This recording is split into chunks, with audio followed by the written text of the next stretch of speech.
I found it quite exciting, the subject you picked. So I thought food, choices of food brings a lot of conscious decisions in terms of why we choose that, why not we choose this. Is this food as an identity? It comes from the communities, or we build it, the taste as we grow on generation to generation. Well, I think that we have conscious thinking and we have unconscious thinking. And as long as they are pretty closely aligned, then things are good. And when they're not so aligned, things are more difficult. A good example would be if you're driving home on the same way that you've always driven home, you don't really need to be so conscious of the drive. Your subconscious can get you home. It's maybe not the safest way to drive, but a lot of people kind of end up in a little bit of a soft daze and they drive home like that. And on the other hand, if you're going somewhere you've never been before and you don't have a GPS and you have to really pay attention, then you need to be much more conscious of your decisions, because otherwise, if you drive unconsciously, you're going to get lost. And I think that food is very much like that, that if we're living in nature, then eating unconsciously was okay, because the food that was available was the food we were needing to eat. And so if you ate unconsciously, it wasn't such a big deal. You were hungry, you ate what was available, and what was available is what nature intended for you to have, and everything was fine. And then somewhere along the line, food production, food manufacturing, food marketing, food processing, food regulations, food lobbying, all that stuff became part of it. And so now we're kind of like that person driving along and we don't really know where we're going. And now if we eat unconsciously, we're in a lot of danger. Sugar, for example, isn't necessarily bad for you. I mean, not all kinds of sugar are. In fact, eating seasonal fruits can be really good for us. The trouble is now is food manufacturers have made things taste sweet to trick our consciousness, to make us want something that isn't good for us. And so now we have to use conscious thinking to override our unconscious behavior. And that's where many times our decisions around food are broken, around the way diet programs are broken and so on, because they don't address that issue.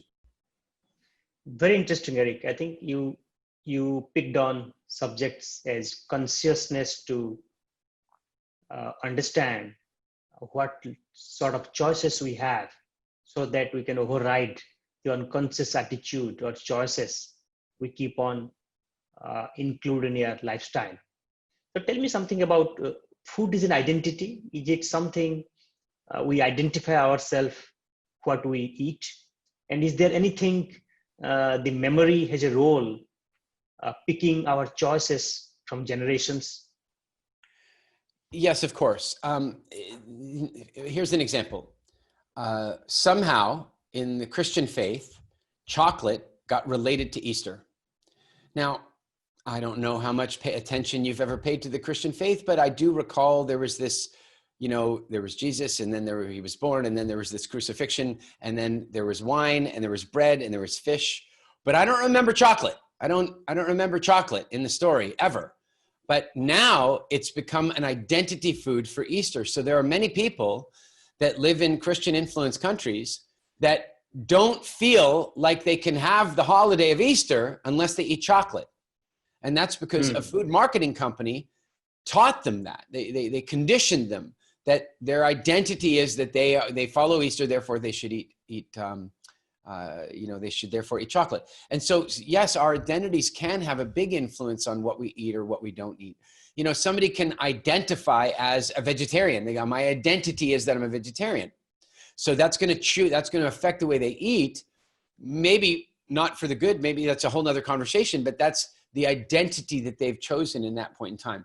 If somebody grew up in Italy and they eat bread and pasta all the time, that doesn't mean they're supposed to eat bread and pasta all the time. It means it's a tradition of Italy. And yes, it might be nice occasionally to partake in that tradition, but it's not something they should be doing every day. And what's interesting about this is Italy has an identity of being a healthy country, a healthy population.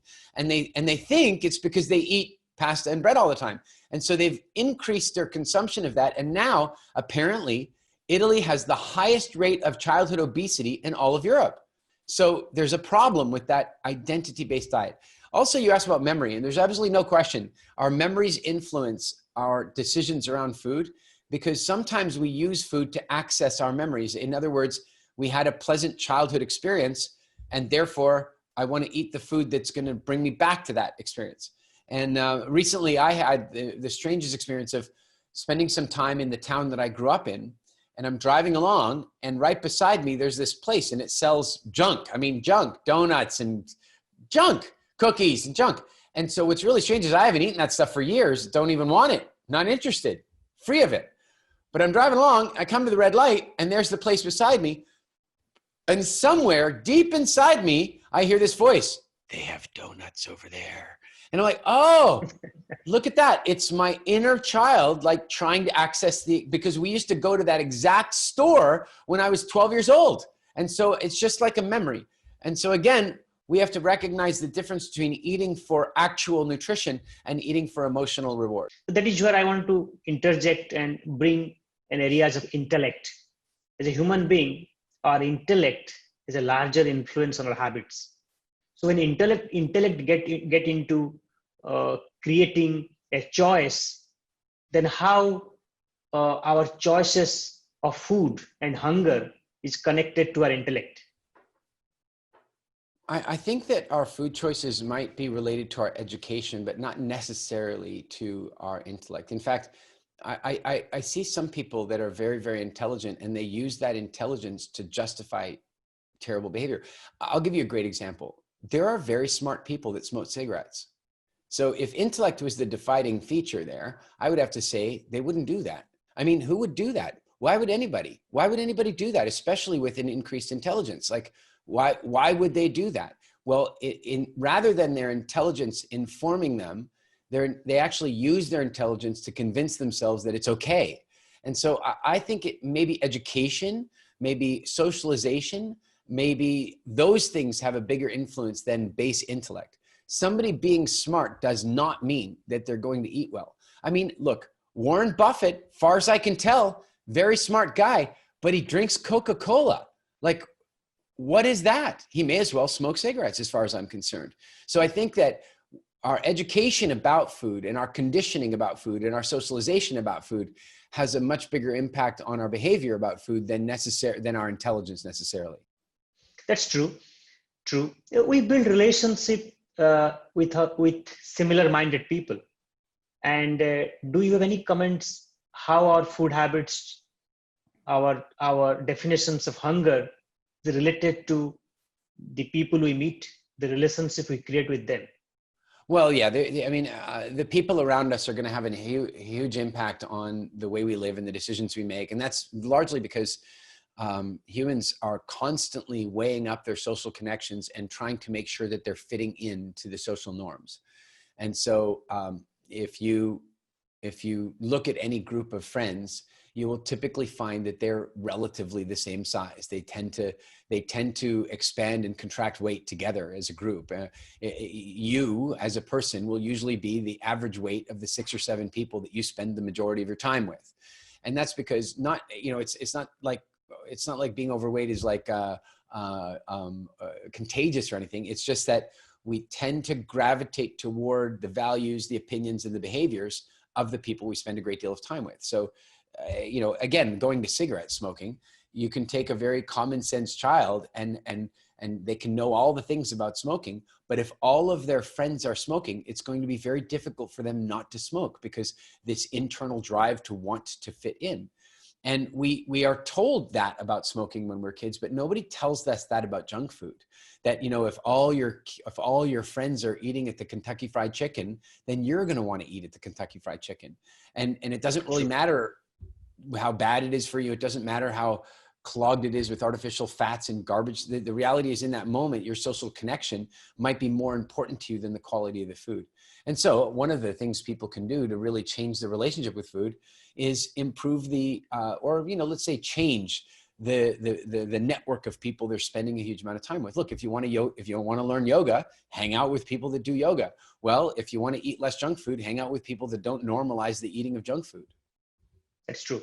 It's true. Relationship has a larger connection of our food habits. Overall, the society, our understanding, also the scientific knowledge what we have, that has a larger impact on our consciousness. So what's your subject of 6 human hungers? Is this connected to overall human consciousness and how we need to be conscious to understand these facts and continue to bring our choices? Okay, so there's something I teach in one of our programs called the Quantum Shift Experience. And in this, I teach people about something I refer to affectionately as superconsciousness. And this is the definition of superconsciousness. There is consciousness. That is when you are in the front of your brain and you're in the moment and you're making decisions and you're conscious of what you're saying, conscious of what you're doing, conscious of what you're thinking. You're right in that conscious place. And if you're very lucky, the average person spends 3 to 5% of their day in that place.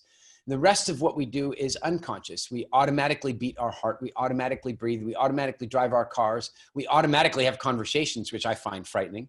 And so what I'm suggesting is that super consciousness is when the unconscious and the conscious are aligned in intention. So for example, there could be somebody who would like to be healthier. They would like to eat better. They would like to not eat junk food. They don't want to eat chocolate, let's say. But then their body takes over or their unconscious takes over and they're feeling bad and they go and they eat some chocolate. In that moment, they did not have super consciousness because the subconscious mind overrode the conscious mind. The conscious mind says, no, I don't want to do this. And in fact, it can be screaming in the back going, why are you doing this? But the subconscious is taken over. Maybe one way to think of it is it's like the captain of the ship is consciousness and the crew is unconsciousness. And every now and then the crew can mutiny and just take over. But if we can train the crew to not even want chocolate, then when somebody offers the crew chocolate, the crew says, no, we don't want that. That's super consciousness because the crew is doing that which the captain wants the crew to do. And so the captain can trust the crew more. And so the crew can take over more activities. So when we talk about the 6 human hungers, what we're talking about is the 6 primary reasons that the body asks for food. And so by educating people about these hungers, what we're doing is we're allowing them moments of consciousness so that their unconscious eating habits can become more like open, more present to them. It's like, for example, there's another hunger called empty stomach hunger. And what happens there is that it's a very good thing for the stomach to be hungry every now and again. Just about every major religion on earth has imposed fasting. And all the science shows that limited levels of fasting on some kind of regular basis is good. It's a good thing. But yet for most people in the Western world, an empty stomach is an uncomfortable feeling. And the reason is that most people in the Western world are kind of starving most of the time. They overeat bad foods and undereat healthy vitamins and minerals and fats and proteins and what have you. So there's this constant feeling of hunger, plus now their stomach is empty. And so it feels like they're starving. Their subconscious mind is saying, I'm starving, when really they're not. Their stomach is empty. And so anybody who's gotten into any kind of long fasting practices knows that after 2 or 3 days, you get used to that feeling and you realize it has nothing to do with hunger at all. It simply has to do with having an empty stomach. So now by showing somebody that, they can translate the unconscious message, my stomach is empty, therefore I'm hungry, to a conscious message, my stomach is empty, therefore I'm cleansing and I'm giving my body a break. Another example, variety. We have a very strong craving for variety. And you can see this with your friends where somebody goes, oh, I'd like to have, Italian food on one day. And then the next 3 days later, somebody goes, oh, let's go for Italian. Oh, I couldn't do that. I had Italian 3 days ago. Like, we want a certain level of variety. Well, I believe that craving for variety comes from us evolving in a natural environment where we were probably forced to eat the same foods many days in a row because that's all that was available. And so then this craving for variety comes up and says, you better get something different because you need different vitamins and minerals. For example, in cultures that had, say, hunting, somebody might be like, I'm just too lazy to hunt. I'm just going to eat these here root vegetables. But then eventually the craving might come up in the body and says, look, you need some amino acids. You need some vitamin B12. You got to go and get something different. And then the body gets this craving for variety. Now, we needed that back then, but today we are faced with so much variety, we could never address it all. And so when we have the craving for variety, we tend to answer that craving with, not the most productive foods. So again, by showing that to people, we can make them conscious that the craving for variety is an unconscious craving, and therefore they can address it with conscious behavior. Does it make sense? Brilliant, Eric. The dimension you bring, including the water composition in the food, you talked about empty stomach, which we usually discuss about intermittent fasting, which every religion has, and they continue to encourage and empower people to go for fasting. And also you talked about how the consciousness could bring and supersede the subconscious brain to make sure that our choices and habits are aligned. Is there any last message you have for specific Asian crowd and the culture and the weather conditions for them to learn or pick your advice on their food choices? Well, I would say that what's really important, especially with what's happening around the world right now, what's really important is that people recognize that their health is their responsibility. We don't give the doctor responsibility for health. You know what? Go see the doctor if you've cut yourself open and you need some stitches, or you've broken a bone and you need a cast, or some diseases come along and you just don't know what to do.